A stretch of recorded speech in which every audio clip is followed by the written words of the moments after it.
Oke. Nah, sekarang teman-teman silahkan ini saya buka kesempatan yang mau memaparkan tugas individu 1 yang paling duluan terdengar di saya ya silahkan gitu. Ayo, siapa yang mau? Nilai nanti. Uy. Pak, ini tinggal bacain doang atau gimana, Pak? Ya nggak apa-apa, baca dulu aja. Tapi ini ya, 3 menit aja ya. Jangan 1 jam, itu pidato presiden ya. Siapa namanya?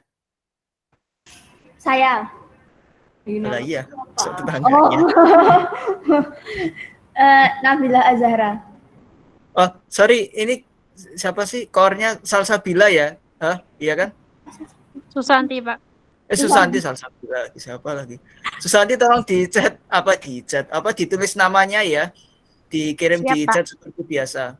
Oke, monggo Mbak yang tadi saya lupa namanya. Pokoknya itu, Pak. Silahkan ya. Ya, tak bacain aja ya, Pak. Iya. Oh ya. Ya.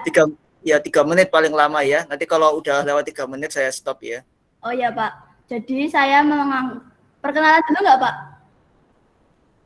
Nama saya gini langsung gitu aja. Oh ya. Perkenalkan, nama saya Nabila Azahra. Jadi untuk tugas individu pertama saya mengangkat tentang Jokowi 3 periode. Belakangan ini, bahkan tidak bisa dibilang belakangan ini, sebenarnya berita ini sudah ramai sejak beberapa bulan yang lalu, dan sampai sekarang pun masih banyak media massa yang memberitakannya. Apa itu? Ya benar, soal permasalahan wacana yang Presiden RI ke-7 kita, Bapak Joko Widodo lontarkan. Beliau menyebutkan bahwasannya tidak melarang wacana Presiden menjabat 3 periode, itu bagian dari kehidupan berdemokrasi, katanya. Beliau berkata bahwa ini hanya sekedar pendapat, rakyat boleh berpendapat. Baginya, wacana ini sama halnya dengan pendapat rakyat bahwa presiden harus diganti atau Jokowi harus mundur dari jabatan tersebut. Pun juga saat musyawarah rakyat Indonesia yang dilaksanakan pada tanggal 28 Agustus 2022 kemarin, banyak yang mendukung beliau untuk mengajukan diri lagi di Pilpres 2024 nanti.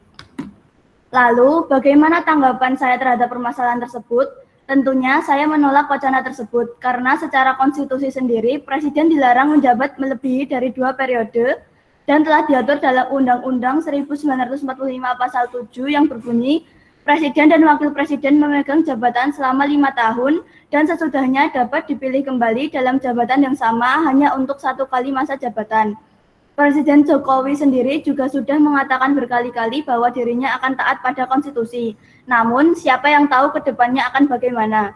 Pramono Anung, seorang politikus dan sekaligus menjabat sebagai Sekretaris Kabinet Indonesia pada Kabinet Kerja Pemerintahan Presiden Joko Widodo dan Wakil Presiden Yusuf Kala sejak 12 Agustus 2015, menyebutkan bahwa jika nantinya akan ada amandemen Undang-Undang Dasar 1945, amandemen tersebut juga tidak akan mudah.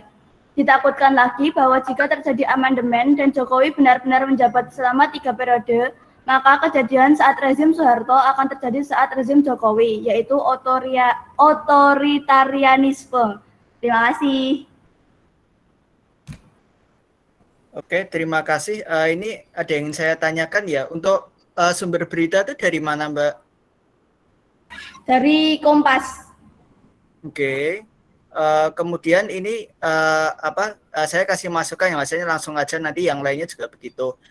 Disebutinya lengkap ya, jadi UUD NRI 1945.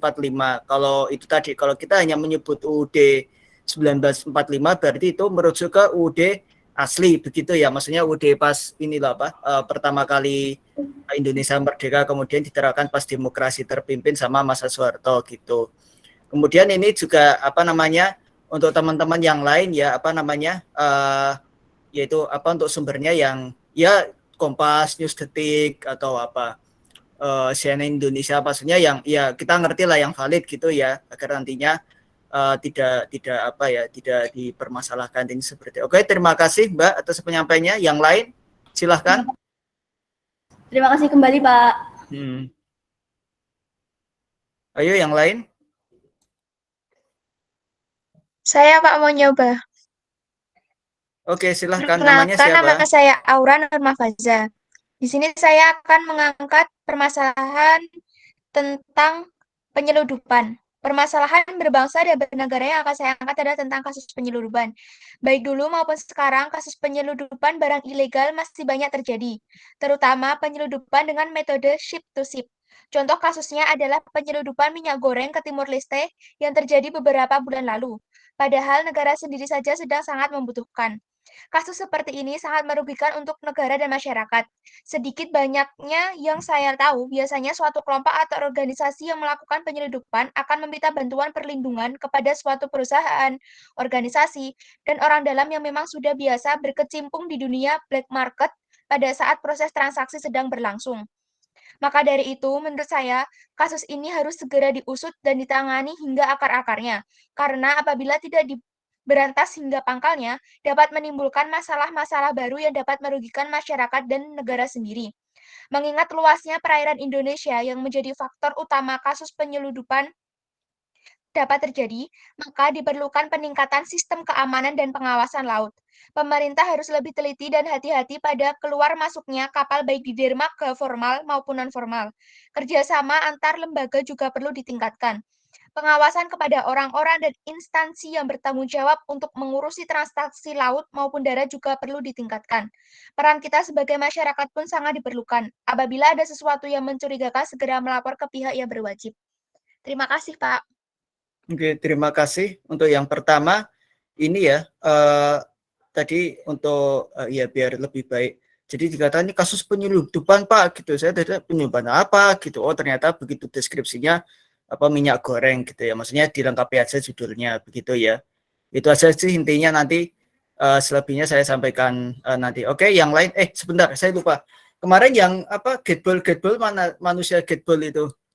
Ada nggak di sini udah? Saya Saya, lupa namanya. Mana orangnya? Nah, ini kamu punya 2 tugas ya, tugas apa namanya tambahan untuk menjelaskan apa itu Getball ya. Saya itu nggak ngerti Getball itu apa. Getball itu apa anyway, apa permainan bola di lapangan. Nah itu tadi ya sepak bola, basket semua di lapangan ya. Ayo jelasin dulu ke teman-teman ayo. susah Pak kalau dijelasin gini, harus ada contohnya kayak di YouTube tuh loh Pak.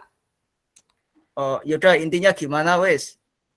Itu tuh permainan dari Jepang. Di Jogja Oke. itu mulai ada 2011. Oke. Terus itu kayak gabungan biliar sama golf tuh loh Pak.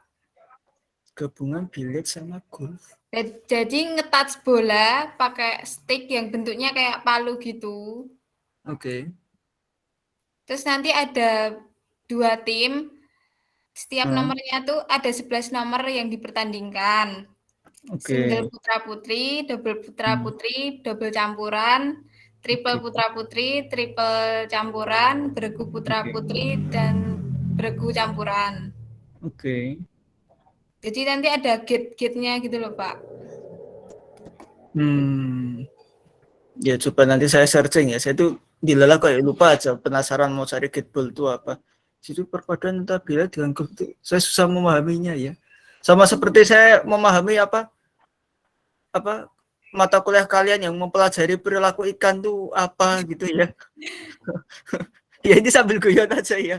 Oke. Terima kasih. Mau menyampaikan tugas individu enggak? Boleh, Pak.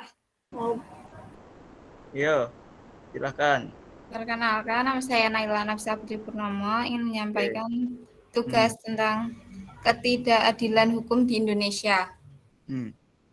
Indonesia merupakan negara hukum yang ketika terjadi pelanggaran maka akan dijatuhi hukuman yang adil sesuai undang-undang dan ketentuan yang berlaku.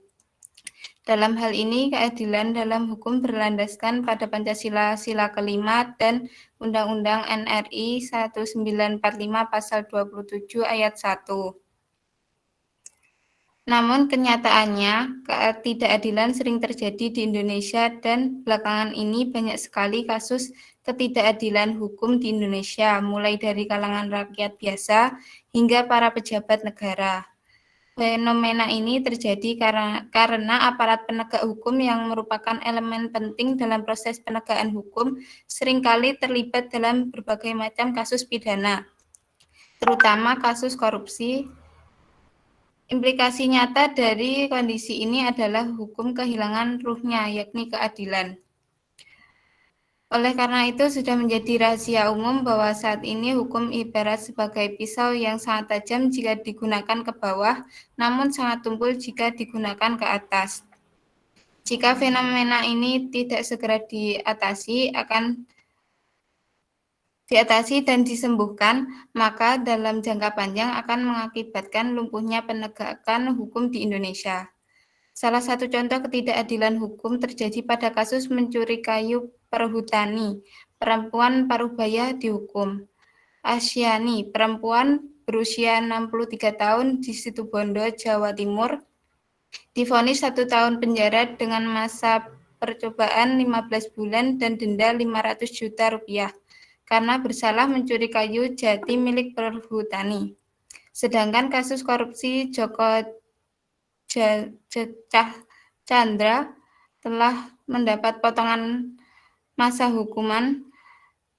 Sebelumnya, Joko Chandra divonis 4,5 tahun penjara karena terbukti menyuap Irjen Napoleon dan Brigjen Prasetyo dalam kasus Red Notice. Ia juga terbukti menyuap Pinangki Sirna Malasari, jaksa di Kejaksaan Agung soal upaya permohonan fatwa MA. Pengadilan Tinggi Jakarta mengabulkan banding dan memberikan potongan hukuman 1 tahun penjara kepada Joko Chandra atas kasus penghapusan Red Notice dan pengurusan fatwa MA yang semula 4,5 tahun menjadi 3,5 tahun penjara.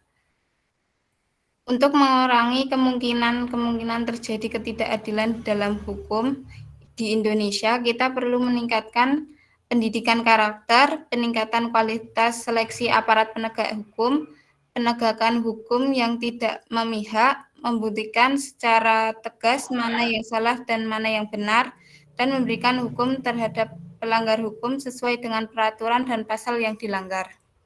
Terima kasih, Pak. Oke, terima kasih atas pemaparannya ya. Ini untuk apa ya?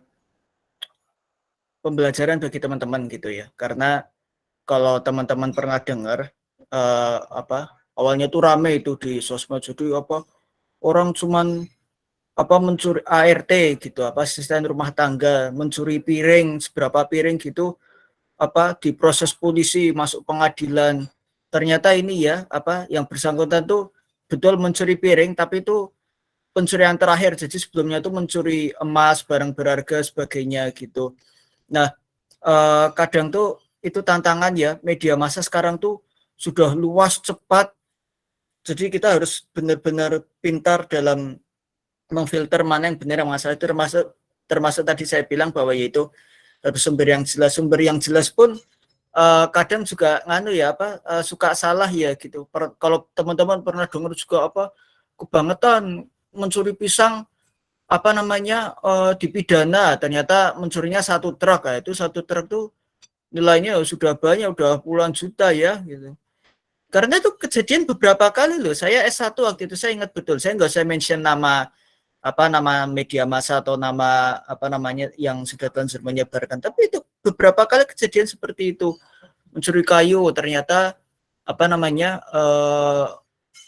kayu yang terakhir itu dicuri memang ranting, tapi sebelumnya itu benar-benar menebang kayu yang itu nilainya sudah mencukupi untuk diproses secara pidana begitu. Tapi memang tidak bisa disangkal bahwa banyak kasus yang sebetulnya nggak seberapa gitu. Dulu kalau pernah dengar teman-teman mencuri sendal itu seruli sendal ya, dan bukan sendalnya berapa puluh juta, benar-benar sendal swallow atau whatever apalah gitu. Makanya di peraturan Mahkamah Agung, kalau saya nggak salah peraturan Mahkamah Agung ya, itu kan diatur ya untuk masuk proses pidana itu ya minimal nilainya 2 jutaan lah gitu. Kalau di bawah 2 juta ya tidak bisa diproses apalagi sampai ke pengadilan begitu. Itu pembelajaran teman-teman, satu sumber itu tadi, yang kedua benar-benar teliti dalam memilah informasi ya, kalau bisa tuh jangan buru-buru nge-share gitu, takutnya kita juga termasuk pelaku penyebaran hoax atau whatever namanya lah yang berita tidak benar. Oke, yang lain ada yang mau menyampaikan?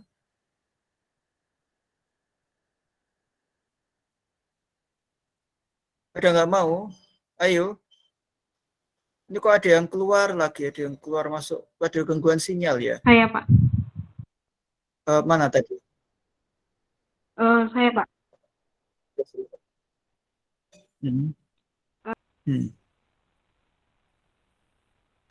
Di sini Iya, silakan.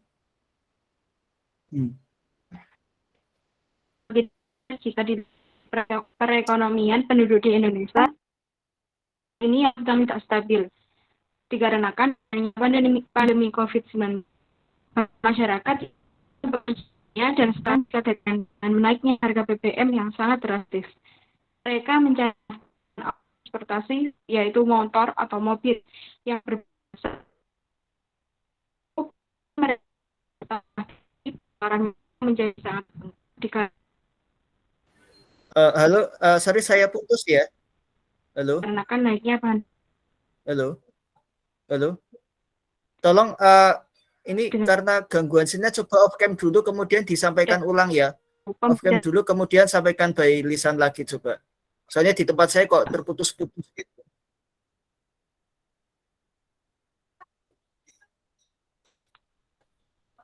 Coba off cam dulu Mbak Farah. Nah, kemudian sampaikan lisan kira-kira masih oke. Coba.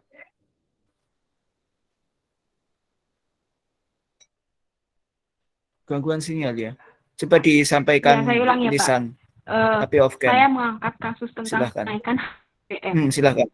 Ya, itu tidak jika dilihat. Udah, Pak. Masih nggak jelas, Pak? Udah cukup jelas, lebih jelas sih. Silakan. Kasus tentang kenaikan BBM. Menurut saya hal ini tidak dilihat. Jika dilihat dari penduduk di Indonesia dan tidak dikarenakan adanya pandemi COVID-19, banyak yang sangat drastis. Mereka mencari nafkah dengan alat transportasi berupa kendaraan bermotor atau mobil. Mereka mencari nafkah dengan Di samping itu, pendapatan mereka tidak bertambah, tetapi pengeluaran mereka malah menjadi bengkak dikarenakan kenaikan harga BBM dan bahan makanan secara bersamaan. Saya mengambil dari salah satu pembicaraan di internet dari web news.detik.com. Kenaikan harga BBM ini diwacanakan untuk mengurangi beban APBN, ujar Sekretaris Jenderal Organisasi Penerima Beasiswa LPDP Arau Mata Garuda 4.0 itu. Mereka mencanangkan supaya mengurangi beban APBN, namun rakyat mati-matian bekerja keras untuk memenuhi kebutuhan mereka sendiri. Seharusnya dengan kenaikan harga BBM, gaji pokok mereka juga naik beberapa persen. Hal yang sama juga terjadi pada tahun sebelumnya ketika pemerintah menaikkan harga BBM di bulan Juni 2013 yang memicu kenaikan inflasi hingga 8,38%. Dampak kenaikan BBM ternyata tidak hanya pada ekonomi, tapi juga akan berimbas pada aspek sosial masyarakat Indonesia. BBM sangat diperlukan untuk operasional perusahaan, sehingga jika harganya kian mahal dan membebani biaya produksi hampir seluruh sektor dan lini bisnis, akibatnya perusahaan akan meminimalisir biaya operasional. Misalnya dengan menghentikan rekrutmen karyawan baru hingga memutuskan hubungan kerja atau PHK. Kenaikan BBM berpotensi akan meningkatkan angka pengangguran yang tentunya akan menambah tingkat kemiskinan yang ada di Indonesia. Sudah, Pak. Oke, ada solusi enggak?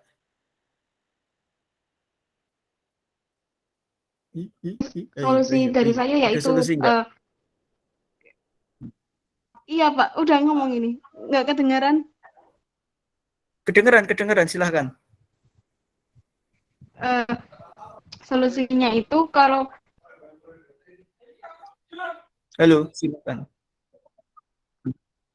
Ada kenaikan BBM itu seharusnya dari perusahaan itu masih nggak kedengaran, Mbak?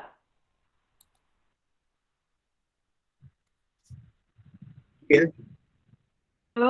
Tadi kok dari perusahaan habis itu terus nggak terdengar sama sekali. Hah? Diulangi, Pak. Dari perusahaan. Iya, silahkan diulangi. Bentar.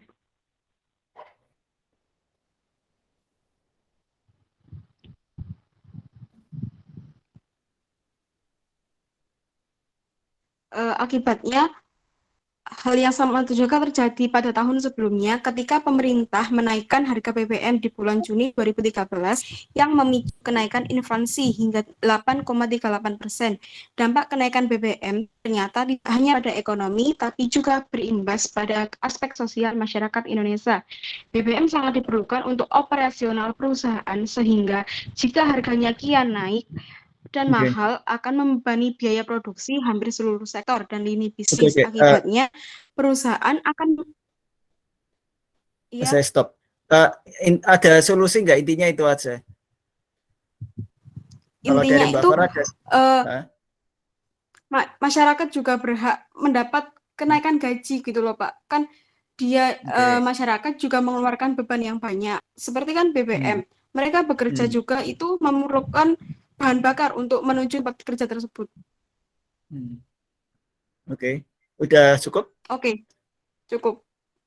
Oke, terima kasih. Nah, ini teman-teman apa namanya perlu belajar. Saya bukan menyalahkan Mbak Farah atau mungkin teman-teman lainnya juga apa namanya menolak kenaikan harga BBM begitu ya. Tapi ada beberapa yang perlu saya sampaikan. Satu, bahwa memang ya namanya kita ini apa namanya menggunakan apa currency uang kertas sebagainya ya, ada inflasi ya. Jadi ya namanya kenaikan harga itu sebetulnya suatu hal yang tidak bisa dihindari begitu. Itu ada yang harus teman-teman pahami. Yang pertama. Yang kedua, apa teman-teman tahu kasus Sri Lanka ya, apa namanya negara mereka collapse for the first time since their independence tahun berapa, 47 itu Sri Lanka, saya lupa ingat.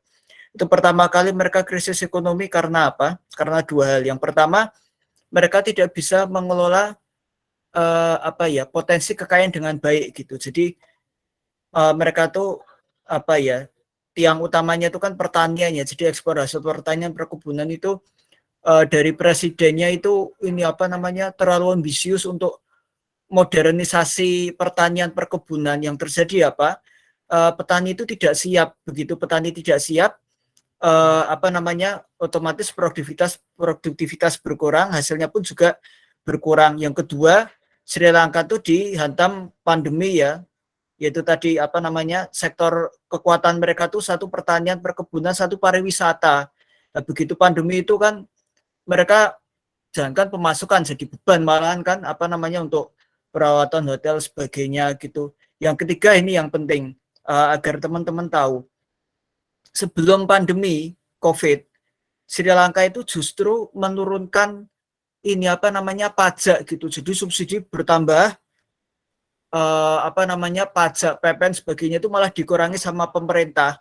Waktu itu apa ada tujuan praktis agar rakyat ini mendukung apa namanya Gotabaya Rajapaksa ya. Jadi mendukung presiden, mendukung apa Perdana Menteri Mahinda Rajapaksa sama apa Sri Lanka apa itu nama partainya Pojudana saya lupa namanya.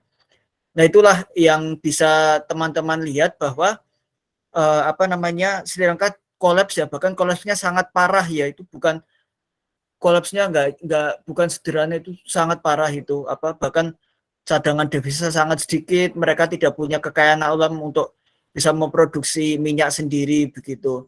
Nah, itu pelajaran penting. Tapi satu sisi memang yang bisa kalau saya pribadi ya gitu, yang bisa saya kritisi dari kenaikan harga BBM itu lebih ini ya, komunikasi pemerintah yang menurut saya tuh apa ya, kurang ini ya, kurang terbuka, kurang apa ya, seperti satu arah begitu loh, tidak apa ya, tidak berupaya apalah coba diskusi sebagainya gitu. Dan teman-teman tahu sendiri ya, di parlemen itu ada merayakan apa ulang tahun ya, ulang tahun ketua DPR ya, saya nggak usah nyebut namanya ya, ini tahu ada tukang bakso gitu kan di repot gitu. Nah, itulah apa namanya, mungkin kalau menurut saya BBM naik itu ya mohon maaf sekali, itu sudah apa ya, tidak bisa dihindari lagi begitu, apalagi subsidi itu memang memberatkan APBN gitu. Dari yang saya tahu, even kita juga beli minyak dari Rusia atau lainnya biar agak murah gitu ya. Jadi kenaikan harga minyak itu kan sebetulnya karena perang itu ya, Rusia Ukraina, kemudian Rusia membatasi pasokannya ke Eropa. Nah, karena pasokannya sedikit, Eropa membatasi pasokan Rusia, pasokan minyak sedikit di Eropa, ya otomatis naik kan, hukum ekonomi gitu kan, pasokan sedikit, permintaannya, kebutuhannya banyak, nah harganya naik gitu.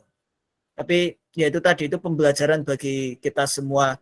Nah, yang saya inginkan juga apa teman-teman, agar teman-teman suatu saat buat menowo ikut demo macam-macam, jangan sampai nggak tahu yang di demo apa ya gitu. Dan kalau bisa memang memberikan solusi gitu. Jadi tidak hanya demo ini salah gitu, tapi paling nggak ngerti isunya apa, dan paling nggak adalah solusi kecil apa. Misalnya, oh iya saya berusaha naik transportasi umum lah atau sepeda. Misalnya dulu tuh saya kuliah itu semester 1 sampai semester 3 benar-benar nyepeda itu. Bahkan kuliah malam pun nyepeda ya. Jadi dari Condong Catur, UPN Veteran itu ke utara, masih ke utara, kampusnya di ini Fakultas Hukum UGM itu nyepeda itu 3 semester itu. Nah, baru kemudian semester 4 itu pakai kendaraan karena sering pulang malam kan bayar juga ya kalau pakai sepeda, akhirnya ya terus naik bis atau pakai kendaraan pribadi gitu. Oke, terima kasih untuk Mbak Farah. Saya buka satu kesempatan lagi, habis itu saya kasih materi sedikit saja. Jadi yang mau? Satu lagi kesempatan. Pak, saya mau coba tapi hampir sama punyanya Naila. Oh, tentang apa? Tentang hukum yang tumpul ke atas, tajam ke bawah, Pak. Oke, silahkan. Ya. Sorry, bisa on cam? Oh, bisa, Pak. Bentar. Oh, ya on cam lah. Oke. Permasalahan mengenai hukum yang tumpul ke atas dan tajam ke bawah. Banyak sekali pejabat yang korupsi dan ketika ditangkap masih diberi kebebasan. Hukum tampil tak berdaya menangani kasus korupsi yang melibatkan kelompok elit, tapi pada saat bersamaan justru garang kepada orang lemah. Seolah-olah terdapat kasus suap-menyuap di dalam hukum ini. Yang beruang mampu membeli hukum dan yang lemah mati tertindas hukum. Di mana letak pasal 27 ayat 1 Undang-Undang Dasar Republik Indonesia tahun 1945 yang berbunyi segala warga negara bersamaan kedudukannya di dalam hukum dan pemerintahan dan wajib menjunjung hukum dan pemerintahan itu dengan tidak ada kecualinya. Satu pula, ada oknum-oknum yang berwenang yang dapat menyampingkan hukum, di mana oknum-oknum tersebut seharusnya menegakkan hukum, namun kewenangan yang ada padanya disalahgunakan. Sebuah fakta lembaga peradilan kini sudah impoten. Tidak bisa menjalankan fungsinya dengan baik. Pasal-pasal KUHP bagi rakyat kecil ibarat peluru yang menghujam jantung. Namun, bagi para petinggi hanyalah sebuah coretan yang termaktub dalam kitab. Hukum hanya berlaku untuk mereka yang tidak mampu membayar pengacara. Bahkan kini KUHP adalah singkatan dari kasih uang habis perkara. Menurut saya kasus ini merupakan kasus yang melanggar pasal 27 ayat 1 Undang-Undang Dasar Republik Indonesia tahun 1945, di mana warga negara kedudukannya tidak sama di hadapan hukum. Indonesia sedang krisis peradilan, hak masyarakatnya berbeda-beda di hadapan hukum. Oke, sudah cukup? Sudah, Pak. Ada solusi? Menurut saya kan kayak ada kasus suap menyuap kan nggak, Pak? Nah, itu Pak, mungkin dari KPK lebih mengawasi gitu, Pak. Oke, terus? Udah itu Udah. aja, Pak. Oke, terima kasih. Nah, ini sebetulnya banyak aspek yang bisa dibahas sama kayak punyanya Mbak Naila tadi ya. Memang kan kalau banyak yang bertanya kenapa sih kasus ini, maaf ya gitu saya sebutkan, kasus Brigadir J kok bisa rame gitu. Karena itu kasar kata tuh gambaran penegakan hukum bagi aparat penegak hukum itu sendiri, ya otomatis ya ini ya sempat terjadi penyelewengan ya, tapi untungnya Kapolri, kemudian jajaran bawahannya bisa bertindak secara cepat begitu. Mungkin dari saya ini ya untuk masukan itu aja sih masukan sama tanggapan gitu tugas teman-teman. Menurut saya sudah bagus begitu. Dan kenapa ini penting untuk teman-teman, karena materi kita tuh selanjutnya mengenai wawasan Nusantara atau wawasan kebangsaan dan ketahanan nasional. Jadi kalau teman-teman kemarin sudah belajar apa sih itu bangsa begitu, Pancasila itu apa, kemudian pentingnya PKN apa, nah itu tadi agar teman-teman tuh benar-benar berlaku mencerminkan sebagai warga negara Indonesia, jangan mencerminkan sebagai warga negara yang lain. Cerminan warga negara Indonesia berpancasila, kemudian memahami 5 dasar nilai 5 dasar bela negara, tahu ya, cinta tanah air, kesadaran berbangsa bernegara, Pancasila sebagai ideologi dan falsafah, rela berkorban, kemudian yang terakhir awal mula bela negara. Nah, terkait wawasan kebangsaan yaitu tadi. Jadi intinya tuh nanti bisa dibaca di PPT ya, intinya tuh bagaimana sih teman-teman melihat suatu kasus, suatu permasalahan, kehidupan berbangsa bernegara. Jadi nggak hanya di Indonesia ya, bahkan teman-teman lihat luar kasus pun kita juga harus berpandangan bagaimana sih kita melihat dari sisi kita sebagai warga negara Indonesia yang berpancasila gitu. Macam-macam misalnya ada perang atau minyak atau apa segala macam. Nah itulah kita punya wawasan pandangan sendiri gitu, cerminan sebagai bangsa Indonesia. Nah selanjutnya terkait terkait ketahanan nasional. Karena karena ancaman sekarang itu bukan fisik ya. Jadi kalau dulu awal kemerdekaan itu kan ancaman fisik ya, dijajah Belanda, Inggris juga sempat gitu, Jepang. Kemudian Indonesia merdeka ada agresi militer agresi militer Belanda 2 kali kan. Satu dan kedua, yang kedua itu sampai Soekarno-Hatta pengasingan, kemudian pemerintahan PDRI ya, pemerintahan daerah Republik Indonesia di Sumatera, kemudian selesai bisa kembali lagi gitu dari Syafruddin kembali ke Soekarno lagi begitu. Nah sekarang tuh ancaman nggak cuma fisik, atau mungkin ancaman fisik malah nggak ada ya, rarely lah, jarang-jarang lah ya, paling negara lain kayak Rusia Ukraina lah, atau mungkin Irak diserang Amerika gitu yang untuk menggunakan Saddam Hussein, Libya gitu. Tapi kalau Indonesia tuh ancaman fisik rasanya kok jarang sekali ya, paling pernah ditemukan ada rudal atau apa itu, tapi kan benar-benar nggak mengancam secara keseluruhan gitu. Nah ancaman apa yang kita hadapi sekarang? Banyak ancaman tuh, nggak hanya ancaman saja ya, tapi ada tantangan, gangguan, hambatan internal, eksternal, degradasi moral lah, atau teman-teman lihat ini artis Korea Selatan yang banyak yang bunuh diri ya, itu ya mohon maaf ya, itu tidak sesuai dengan budaya kita dan jangan sampai ya itu terjadi di Indonesia gitu. Tapi apakah pernah kejadian? Banyak juga, mohon maaf.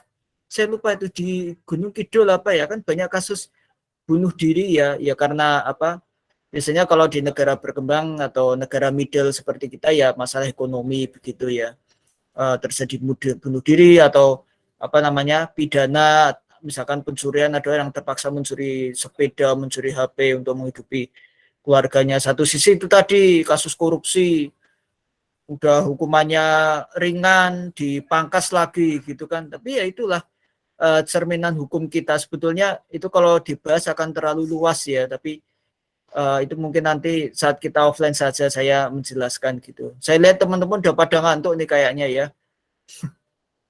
Siang Pak, ngantuk gitu.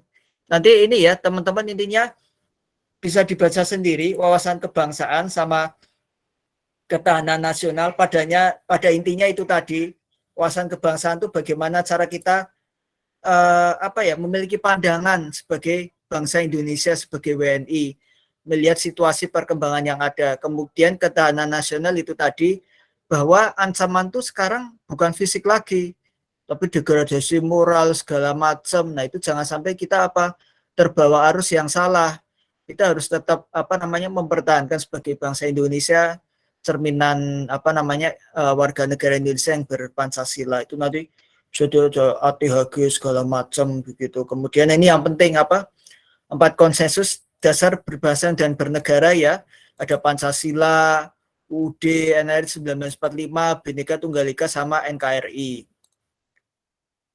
Kemudian TANAS, oke, sebentar saya lihat.